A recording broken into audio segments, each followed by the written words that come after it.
If you've ever stood under giant electrical power lines at night while holding fluorescent light bulbs, you would most likely notice that the light bulb in your hands would start to glow.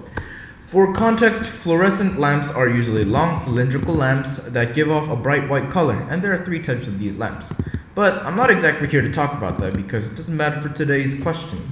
Hi, my name is Austin Moon, and welcome to my video where I dive deep into the question, why and how do fluorescent lights start glowing under or near power lines? So before we begin, we need to know how fluorescent lamps in the ceiling that you usually see work.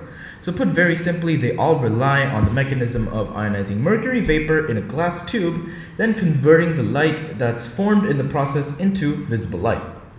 So here is a diagram of your typical cylindrical fluorescent bulb. It has a few important components like mercury vapor, an inert gas which usually tends to be argon, phosphor coating, electrodes at either end, a ballast, and finally the circuit itself.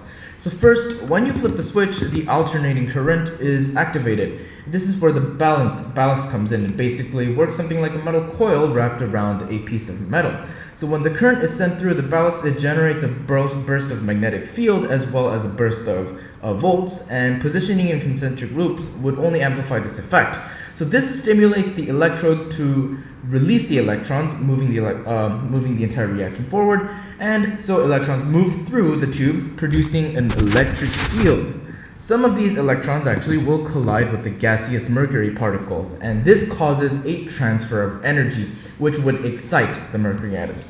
Here's some scientific context, because the excitement of particles is very important. So here's what it means to have excited atoms. Usually, atoms are in a ground state, like you see on the left, where electrons stay in their given energy levels. However, the sudden introduction of energy through electric fields or electrons will cause one electron within the atom to move up an energy level. But having a single electron in energy level is unstable. And this means that the electron that just moved up has the tendency to go back to the energy level where it came from. And this is important because in this process, a photon or a packet of light energy is emitted. So let's come back to the fluorescent lamp. At this stage, the light produced from the excitement, or rather the restabilization of the mercury atom, is not visible to us because it's an ultraviolet light, an invisible form of electromagnetic radiation. And this phenomenon, actually, this entire system is called an electrical arc, the electrical breakdown of a gas that produces a prolonged electrical discharge. Right, so this is when the phosphorus powder comes in, because when the electromagnetic radiation or the UV light hits the phosphor coating, it causes the phosphor to light up with the same mechanism of exciting atoms. Just this time, the wavelength of the photon emitted from the phosphor coating will make the white light emitted visible. But the thing is, a risk follows with this entire process, and that's because fluorescent lamps inherently have a negative resistance of ohms that are less than 0. So it will continue sucking in as much voltage from the nearest power supply until it can't handle the output. And this means that without something to stop it, the process will cause the lamp and the circuit a lot of damage because it would cause it to overheat and break.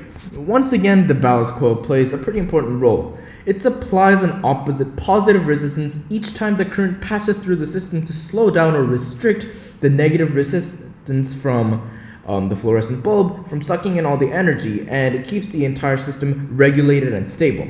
Alright, so now that we kind of got the idea of how fluorescent bulbs work, I think we can finally start to reach a conclusion to my main question. So, power lines are essentially less reliable Van de Graaff generators in this particular usage of lamps only, because they look something like this, and because there's such a high voltage discharge from the generator, it will excite the mercury vapor inside the bulb once the bulb is placed closely to the Van de Graaff generator. And finally, for the most important part, power lines in the USA are typically 400,000 volts.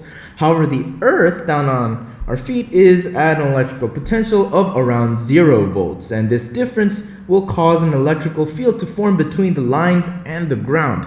So what this means that even without a switch to supply the current, or a circuit, or even a ballast to regulate the entire process or start the process, there is enough influence from the electrical field that is existing in the air to cause the excitement of the mercury vapor inside, and that, friends, gives us the reason or the explanation as to why the fluorescent light bulbs, when you hold it up, will start to glow.